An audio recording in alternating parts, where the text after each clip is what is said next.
Following the bunkhouses came the dining car. Its special feature was a long single table that ran the full length of the car. Here the men ate in shifts, 125 at a time. They had to eat quickly in order to make room for the next group so that everyone got back on the job on time. As a reporter for the New York Evening Post noted, it made for a lively scene, especially at breakfast, when the men had to first be awakened. "It is 5:30 and time for the hands to be waked up," the reporter wrote. "This is done by ringing a bell on the sleeping car until everyone turns out, and by giving the fellows under the car a smart kick, and by pelting the fellows in the tents on the top with bits of clay. In a very few minutes they are all out stretching and yawning. Another bell and they crowd in for breakfast. The table is lighted by hanging lamps, for it is yet hardly daylight. At intervals of about a yard are wooden buckets of coffee, great plates of bread, and platters of meat. There is no ceremony. Every man dips his cup into the buckets of coffee and sticks his own fork into whatever is nearest him. If a man has got enough and is through, he quietly puts one foot on the middle of the table and steps across." The dining car had another feature, one that was also part of each of the bunkhouses. In every handy spot there were long racks holding rifles. Between them, the bunkhouses and the dining car held more than 1,000 of these weapons, ready to be used in the event of an attack by Native Americans. The cars in the rest of the train housed kitchens, pantries, storerooms, engineers' offices, and carpenters' shops. One car served as casemates' working quarters. As the train made its way across the plains, it was trailed by horse-drawn wagons carrying additional provisions and supplies. Bringing up the rear was a herd of some 500 cattle that would provide the crews their hefty meals.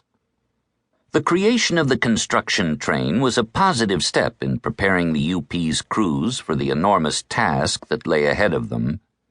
But even the most optimistic of the workers and their bosses knew that there would be extraordinary challenges. High on the list would be keeping the construction crews fully supplied with the tons of materials they needed to carry out their work. They would be crossing the plains for more than 1,500 miles, and with each passing mile they would be moving farther away from the sources of their vital supplies.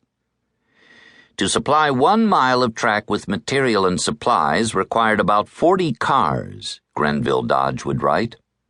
As on the plains, everything, rails, ties, bridging, fastenings, all railway supplies, fuel for locomotives and trains, and supplies for men and animals on the entire work, had to be transported from the Missouri River. Therefore, as we moved westward, every 100 miles added vastly to our transportation. Throughout the entire trek across the continent, one of the greatest concerns of the UP's men and officials was that they would lose their race against the CP by running out of supplies. There were other serious challenges as well. Weather was certainly one of them.